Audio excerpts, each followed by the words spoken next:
Hari itu Hmm. simptom dia bila mula nampak? Dia mula simptom dia macam macam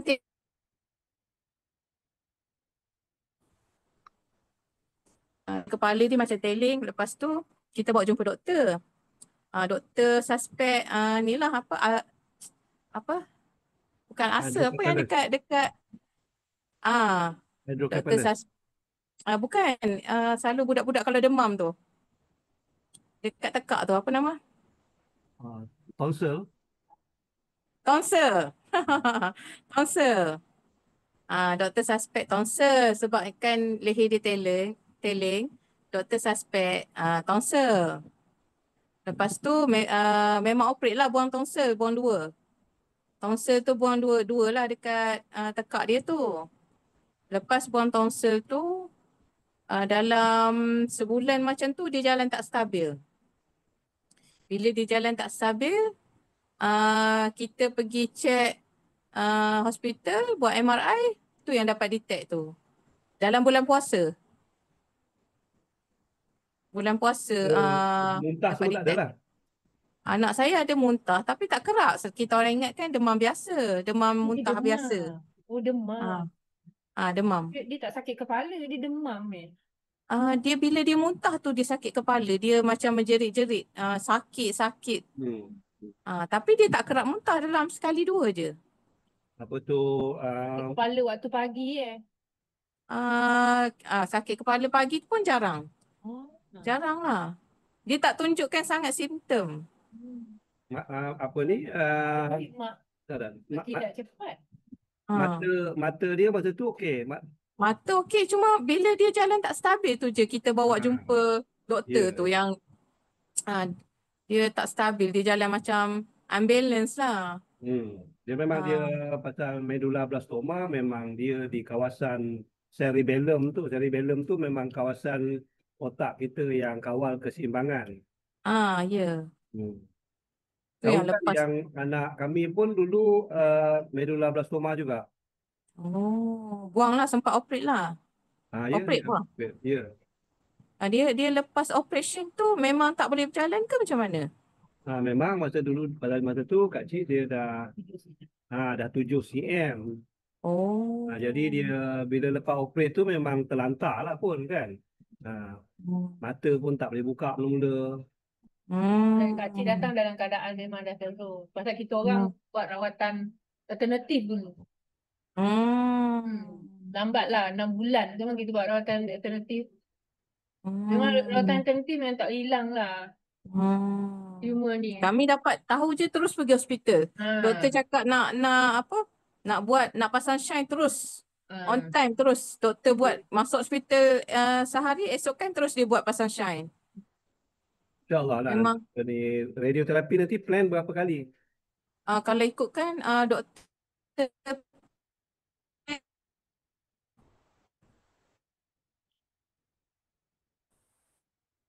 dia buat Lain. radioterapi. Apa dia lain. Tapi dia buat radioterapi dulu baru kemo. Memang, Memang. memang. Hmm. Sekali tadi radioterapi tak dengar. 30 dia cakap. 30. 30. Okey. Memang Sama, sama. standard lah. Maknanya protokol dia sama lah. Oh, saya ingatkan anak saya je yang lain. Tak, kalau medulloblastoma memang biasanya Kali. 30 kali. Anak kita Oh. 30 kali tapi last tu mesin rosak jadi 29 kali. Oh, kemo sempat buat kemo. Buat kemo Ah, habis 8 cycle. sama lah 8 cycle juga kalau ikut doktor plan. Hmm. Mesti habiskan. Hmm. Lepas pada tu ada tak tambah rawatan lagi? Tak ada. Habis-habis terus. Oh, maknanya doktor maknanya dah bebas daripada kanser lah. Hmm. Hmm. Tak ada kanser. Kan tak ada. Maknanya Kak Cik sekarang ni dah boleh berjalan macam biasa lah. Uh, Cerita dia panjang. dia sampai boleh bawa basikal di sekolah macam biasa. Walaupun tak Hmm. excellent lah. Tak adalah straight A macam tu. Dia ambil SPM. Adalah B+, C+, macam tu lah. Maknanya dia kena masa umur berapa tu? 9. Oh, Beza 9 tau. tahun. Yang umur 10 dengan umur 9 beza. Mungkin anak Ah, puan boleh belajar lebih excellent. Macam tu lah, tak ah, sama, tak sama. Tak semestinya. oh, Anak hmm. saya belajar macam biasa tapi tak adalah jadi pelajar excellent macam tu. Tapi doktor ada cakap jugalah kesan daripada radioterapi nanti dia akan efek dari segi pembelajaran dia. Dia cakap Tak macam tu. semestinya. Dia Ah, tergantung juga. Saya tengok tak semestinya. Ada budak jadi dapat result bagus. Dia saling ah. efek dekat maths dengan English. Tapi anak saya English dia okey. Maths dia problem. Maknanya selepas dia sekolah, start sekolah tu selepas habis kemo ke macam mana? Ha. Lepas habis Ah, Kita lama juga, 1 tahun tak sekolah. dia oh. kena masa darjah 3, Mhm. darjah 5 baru dia masuk sekolah. Oh, lama jugalah. Tapi lain puan. Kita orang ni Hmm. 17 tahun dulu. Hmm. Dah lama. Kalau doktor kata Hmm. boleh pergi sekolah pasal ada budak. Habis dia rawatan pergi sekolah. Kadang-kadang tengah rawatan pun ada yang pergi sekolah. Tak sama. Hmm. Tapi anak saya ni nampak banyak lah improvement dia. Mungkin anak puan boleh Hmm. pergi sekolah cepat. Apa Hmm. nama anak? Muhammad Safwan Akil. Tuan Akil. Ah, itulah sebab kita orang pun mengejut jugalah dapat tahu sebab dalam bulan puasa tahun ni dapat tahu. Jadi kita orang pun tak tahulah macam mana. Tiba-tiba mengejut. Tiba-tiba dapat tahu anak kena kanser medulloblastoma pula tu. Tapi kita orang tak fikir panjang lah. Kita orang ikut je apa yang doktor cakap. Ikut je. Masa Ah, rasa. mula-mula berat hati jugalah nak operate tu. Sebabnya kita fikir otak kan. Hmm. Main Ya, dengan kami otak. dulu, kami dulu Hmm. kita pengalaman peribadi lah kan Hmm. Hmm. Kak Cik Islah tu anak tu dia tahun 2007 baru Hmm. mula Diagnose. diagnose. Hmm. Hmm. Jadi bila dengar tu memang samalah saya kata mana-mana parent pun akan kalau istilah orang dulu-dulu terkejut beruk lah. Kalau sekarang mungkin terkejut King Kong. Ha, Memang memang agak terkejut lah. Memang down lah. Memang kita sebagai ya, parents memang nangis lah. Memang tak ya. sangka. Ah, Saya dulu 40 hari saya tak boleh pergi kerja. memang. Ha, tapi dalam 40 hari itu bukanlah tak pergi kerja tu, tak pergi kerja tu sebab apa tu berikhtiar lah nak cari apa sebab bila kita dah dapat diagnosis tu Aha. kita doktor pakar masa tu dia bagus lah bagus dari segi dia kata uh, apa pun keputusan ibu bapa dia kata adalah tak salah dia balik nak terus Mhm. operate ke nak tunggu ke apa ke. Jadi dia kata kalau apa besok boleh je datang operate balik dia kata kan. Jadi kami Mhm. apa tu kebetulan saya ada majikan saya masa tu dia practice Chinese medicine. Jadi dia ada hubungan dengan hospital di China di Beijing. Hospital untuk yang khusus untuk brain tumor. Jadi hantarlah MRI semua hantar kat sana dan dia orang hantarlah obat. Ah. Dah ubat. Jadi kami cubalah amalkan untuk 5 bulan ke macam tu lah. 4-5 bulan lah. Tapi bila tengok tumor tu tak mengecil, tak. Mhm. Jadi itu yang kita terus bawa ke hospital balik untuk operate lah. Oh. Jadi itu tapi pada ketika tu dia dah grow to 7 cm lah. Mula 5 cm. Oh. Dan 7. Mula-mula 5 cm. Oh. Kita tak tahulah dari segi apa ni. Tapi walaupun tumor tu tak mengecut, dia menjalani rawatan radioterapi, kemoterapi tu senang. Sebab badan dia Mhm. mungkin kesan daripada herba tu, badan dia jadi kuat. Hmm. Maknanya tumor tu buang doktor berjaya buang habis lah. Buang habis. Lepas tu radioterapi 29 kali. Mhm. Lepas tu kemoterapi 8 cycle. Mhm. 3 minggu. Lepas tu minggu minggu kelima baru sambung balik. 3 minggu rawatan. Minggu kelima baru sambung balik. Sampai habis 8 cycle. Semua rawatan dalam setahun lebih kat lah bang. Oh, lama jugalah. Ha. Cuma dia masa rawatan radioterapi tu ada kesan tak pada tubuh dia pada Tak, tubuh badan dia? dia melecur sikit lah. Jadi Hmm, kita tak boleh pakai sabun dekat dekat belakang kita. belakang lah. Ha, Kita banyak bagi air kelapa. orang bagi air kelapa. Dia suka pula air kelapa kat rumah kan. Maknanya air kelapa tak ada masalah lah ya untuk Tak ada. pesakit kanser. Elok. Electrolyte. Ah, Tapi elok ah, air kelapa jangan buat ais. Sebab kita tak tahu ais tu macam mana pula. hmm, Puan masa anak dalam rawatan, makanan kena jagalah. Maksud saya jaga tu kebersihan dia lah. Kalau kita beli makan dekat luar, ah, Yang fresh, yang baru masak. yang baru masak. Boleh ikut TikTok Sajian Harapan Cakna tu banyak cerita ya. Oh, okey, nanti Kat bolehlah situ. tengok. Kat TikTok. kita pun banyak benda juga yang tak tahu ni. Banyak tanya Buka kawan-kawan. TikTok Sajian Harapan Cakna tu, Dr. Nurul Huda ada dekat situ. Parent-parent tunjukkan resepi, boleh ikut situ. Pasal Dr. Nurul Huda ada cerita 4 jam makanan, selepas tu jangan makan. Dan ada buku dia, buku panduan pemakanan. Pun ada buku daripada Dr. Nurul Huda. Jadi kalau ada kawan-kawan di ward yang dia rasa dia susah, jadi boleh je rujuk kepada Cakna ataupun kepada Jabatan Kerja Sosial Perubatan, JKSP. Dia JKSP ni ada di tingkat 1. Dia satu jabatan dalam hospital yang tanggungjawab dia orang untuk bantu keluarga ataupun pesakit yang memerlukan. Jadi boleh je jumpa dengan dia orang dan tanya apa bantuan yang dia orang boleh bagilah ataupun yang dia boleh tolong. Jadi itu perkara saya punya mesej yang pertama lah, maknanya pertama bila anak kita kena kanser, dia not the end of the world. Okey, selalunya bila kita dah anak ataupun ahli keluarga kena kanser, terutamanya kanak-kanak ni, dan apabila rawatan dibuat di hospital universiti seperti HPKK, dia ada bil, dia tak macam di hospital kerajaan, jadi macam hospital Tuanku Azizah di Kuala Lumpur. Jadi ayah Tan ni dia kerja apa kalau boleh tahu?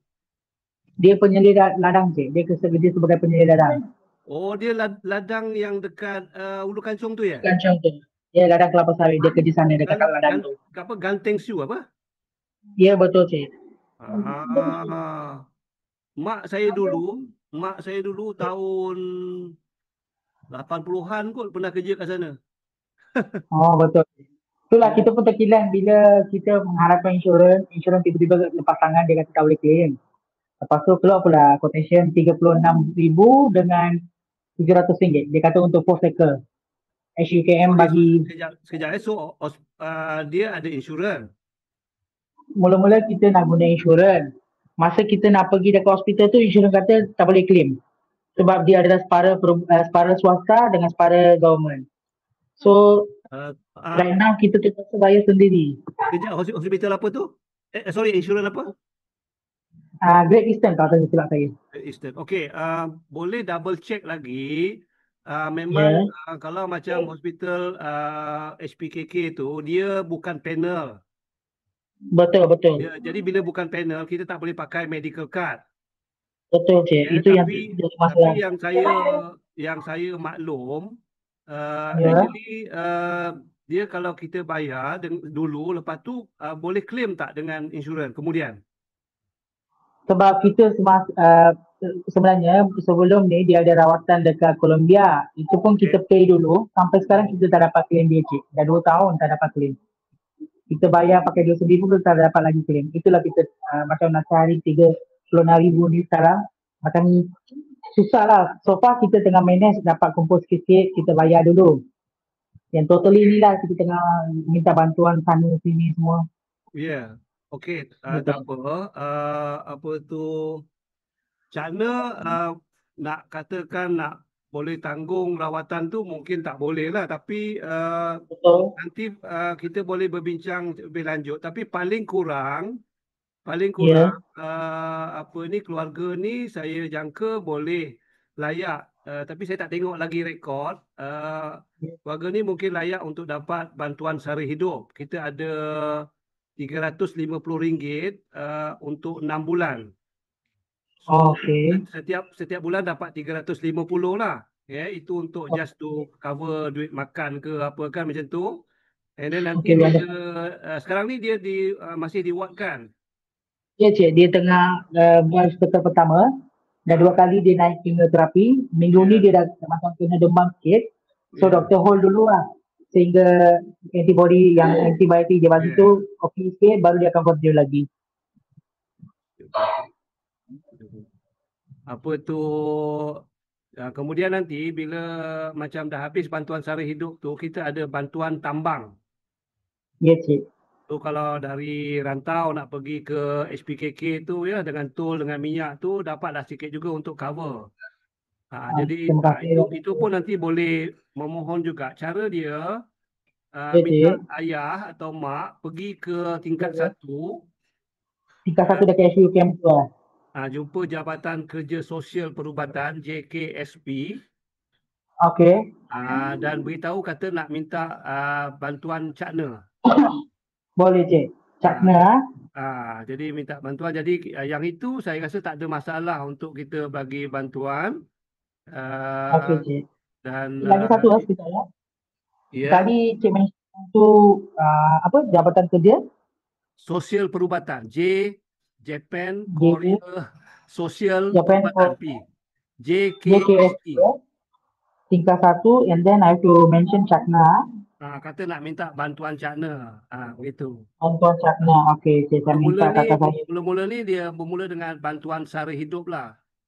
bantuan sara hidup, lepas tu diteruskan dengan tambang Nanti kemudian bila bantuan sara hidup tu dah habis, nanti boleh minta bantuan tambang pula. bantuan tambang. Cik, lagi satu saya nak tanya lah. Sebab kita baru kan, kita pun dah experience. Kalau macam sekarang bila dia kata 36K tu, kita nak buat rayuan dekat mana lagi cik? Yang apa yang rayuan kita boleh buat, macam kita boleh minta any NGO ke apa? Okey, pertamanya boleh berbincang dengan pegawai dekat Jabatan Kerja Sosial tu juga, sebab mereka juga ada hubungan dengan company-company dan juga foundation-foundation lain. Okey Jadi cik. mereka mungkin boleh bantu untuk kita untuk kita bawa kes tu. Okey cik. Kemudian yang kedua, saya tak pasti kalau dah pergi ke pejabat adun rantau belum? Ataupun Belum cik. So far Parlimen kita Rimau Tuan. ada baru kita ada dapatkan tu janji nak jumpa Tok Man dulu. Kalau saya kata kalau jumpa Tok Mat tu sepatutnya dia akan boleh bantu sikit sebanyak lah. Boleh tahu. Jadi itu kita kena Sebenarnya gunakan. ada member saya yang kerja polis tu, anak dia pernah dia masih terima rawatan dekat PPM. So kita sedikit serba tu kita tahulah, dia bagi tahulah boleh minta ini sana. So far kita ada buat prepare surat. Kalau sekarang ni nak jumpa Adun macam Tok Mat lah. Kita mungkin minggu depan kita nak pergi jumpa Tok Mat.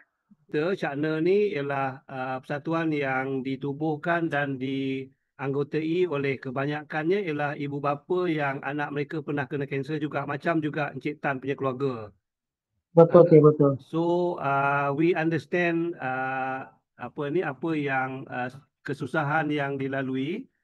And we'll do our best to support lah tapi nak jamin kita boleh bantu 100% tu tak mustahil lah, sebab kita pun kalau kerajaan pun tak boleh nak cover semua. Faham. Nanti semua faham. Anyway, boleh bila kita minta bantuan boleh gunakan point yang ini. Point ni ialah sebenarnya untuk kita rakyat Malaysia, kalau kita dapatkan rawatan kanser anak kita ni di hospital di bawah KKM, macam di KL tu Hospital Tuanku Azizah HTA Okey. Ataupun di negeri-negeri lain macam di di Johor Hospital Sultan Ismail, di Ipoh, di Pulau Pinang, mereka kalau anak kita pergi ke situ memang tak payah bayar bil. Tapi itu tu sebab STJ Seremban masa kita tengah dapat tahu the second day tu, dipaksa kita macam pergi UKM. Dia kata sana je ada orang sekarang. Kalau you delay nanti Ya, akan dia terjadi tapi dia kesihatan. betul tu. Dia masalahnya ialah di hospital macam SKL, STA tu ialah mereka pun ada jumlah katil yang terhad untuk terima pesakit Betul. baru. Jadi Betul, anak kita terpaksa pergi ke hospital universiti. Betul cik, betul. Jadi maknanya bila kita minta bantuan, kita kena sebut tu. Kami bukannya memilih untuk pergi ke situ. Ya. We desperate to ask for Terpaksa sebab hospital Kementerian Kesihatan tak ada tempat ketika itu. betul faham cik. Jadi kita kena gunakan itu. Jadi maknanya sebab kena fikir kalau kerajaan bawah KKM kan tak payah bayar. Ya, kalau bayar pun sikit-sikit lah. Betul Kalau faham. kita pergi hospital universiti kita kena bayar. Kan tak adil, betul Yes. tak? Betul. Tapi masalahnya sebab hospital universiti dia bukan di bawah Kementerian Kesihatan. Faham cik. Jadi mereka ada polisi yang berbeza. Begitulah itu Yes. sebagai untuk pengetahuan semua juga lain yang hadir pada malam ni, supaya boleh kongsikan maklumat tu juga dengan kawan-kawan yang lain lah. Assalamualaikum. Selamat malam. Dengar? Terima kasih Cik Shah. Pertama sekali, kalau ditanya pasal ujian ni, semua orang diuji lah. Ya. Kalau kita kata anak kita sakit, anak orang lain pun ada yang sakit. Kalau kita kata anak kita meninggal, ada anak orang lain yang lebih dahulu meninggal sebelum kita kan. Jadi masa kita diuji dapat tahu anak sakit ni sebab dia terlalu drastik. Anak saya mengidap kordoma, tapi dikategorikan kordoma tu sebagai polydifferentiated kordoma. Kordoma ni kanser yang bukan rare saja, terlalu rare. Maknanya kebiasaannya kordoma ni akan kena pada dewasa yang above 50, dan kanak-kanak ni terlalu jarang lah. Maknanya kalau reported cases yang masa anak saya sakit tu kita buat tadi, lebih kurang yang ada reported tu dalam 60 cases saja satu dunia. Jadi pada peringkat awal anak ni Allah doktor diagnose kata kanser. Of course lah sebagai ibu bapa ni kita sebab pengalaman pertama pengalaman ni pengalaman yang bukan boleh dicuba-cuba. Allah memang dah tetapkan ujian tentu. Tapi saya dengan wife of course lah, sebagai ibu bapa ni kita jadi bagi tahu anak mengidap kanser, kita kena make up kita punya mind ni to be more positive lah. Pengalaman kita anak ni boleh kata dia mula diagnose masuk hospital 1 bulan Mac 2024 dan dia meninggal pada 1 Disember 2024. Pada permulaan diagnose tu kira kita dekat hospital ni anak saya sebab bila dia skull base punya tumor, jadi dia menekan saluran pernafasan. Jadi anak saya ni duduk dekat ICU ni lebih daripada 5 bulan. Jadi sehinggalah habis kemo, doktor bagi tahu dia punya penyakit tu chemo resistant dan kita tak ada pilihan sebab kes dia dibawa kepada tumor board, international tumor board. Itu pun ambil masa sebulan untuk kita dapat jawapan daripada doktor masa tu. Dan doktor bagi tahu ada satu pilihan untuk buat rawatan tapi di Singapura. Kita buat proton terapi. Okey, saya bagi tahu doktor tak apa pun kita usaha. Dan alhamdulillah sebenarnya lah ini pengalaman saya nak kongsi pengalaman salah satu. Kalau manusia kata tak boleh, kita jangan putus asa. Sebab Allah ni tidak ada yang mustahil. Sebab kita masa di Singapura, kita jumpa dengan doktor yang dekat Malaysia pun cakap, Singapura ni kalau you tak bayar full, memang you takkan dapat rawatan. Doktor kat Singapura pun memang kewangan ni, doktor cakap apa, doktor kat Malaysia mungkin boleh pakai radioterapi yang biasa.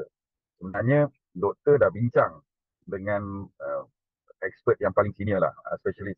Specialist pun tak boleh sebab tak boleh nak buat. Walaupun dia dah senior, walaupun dia dah pengalaman, sebab penyakit sebab anak tu masih kecil, masa tu dia baru 2 tahun lebih. Jadi memang tak ada pilihan, kena pergi Singapura. Dan alhamdulillah kita usahakan apa yang doktor cakap, apa yang orang cakap, semua tak sama. Maksudnya kalau kata kena bayar full tu, alhamdulillah kita tak ada bayar full, kita dapat buat rawatan. Kalau sabar, semua orang sabar. Kalau redha, saya rasa ramai. Tapi yang mengajar kita untuk merasa seronok dengan ujian tu satu benda yang berat lah sebenarnya, perjalanan yang berat lah nak lalui. Tapi apa pun, macam Cik Syah cakap lah, saya bagi tahu dengan Y, perjalanan kita ni bukan untuk kita sebenarnya. Kita belajar untuk bantu orang lain. Dan kita tak nak orang lain lalui apa yang kita lalui. Jadi saya berjumpa dengan Cik Syah, alhamdulillah dibagi peluang. Jadi kita merancang lah. Salah satu perancangan yang saya bincang dengan Cik Syah ni, bagaimana kita nak bantu parents pesakit ni, yang mana kalau sebelum anak sakit dua-dua bekerja. Tapi bila anak sakit, contoh macam ada seorang parents ni terpaksa, sebab anak ni masuk, dia duduk di Johor tapi sebab anak terpaksa dimasukkan ke SPKK, jadi tak ada pilihan, terpaksa berhenti kerja, balik kampung, terpaksa jual habis kereta apa semua terpaksa jual, jadi hilang pekerjaan. Jadi salah satu yang kita nampak, apa yang kita cuba bantu sekarang ni, kita cuba buka peluang macam mana kita boleh bantu. Kalau sebelum ni bekerja dalam bidang lain, mungkin ketika anak sakit ni mungkin kita boleh reskilling lah. Maksudnya kita cuba pindah bidang yang sesuai dengan keadaan kita. Jadi saya ada bagi tahu dengan Cik Syah, sebenarnya ujian ni bukan menyebabkan kita jadi lebih teruk kehidupan kita sebenarnya. Tapi saya yakin tiap ujian tu Allah nak jadikan kita lebih kuat dan nak kita berubah, menjadi lebih baik. Projek yang kita sedang buat pilot projek ataupun projek rintis sekarang ialah kita nak buat projek dia panggil GR Coffee ataupun Gold Ribbon Coffee. Gold Ribbon Coffee ni ialah OKU yang layak. Kita akan bantu mereka untuk set up satu mini cafe dekat depan rumah dia. Mini cafe. Dan juga kita akan ada juga aktiviti mobile coffee station. Jadi kalau kita ada event apa-apa, orang kahwin ke, orang majlis korporat ke apa ke, boleh panggil kita punya mobile coffee station untuk bagi jualan membekalkan air kopi premium lah. Nak minum latte ke, nak minum mocha ke, cappuccino. Jadi saya pergi beli satu mesin untuk kita mulakan kita punya projek rintis. Jadi insyaAllah tak lama lagi nanti akan wujud kita punya projek Gold Ribbon Coffee ni, dan tuan-tuan dan perempuan boleh bagi sokongan juga join untuk datang cuba minum kopi yang kita sediakan. Begitu.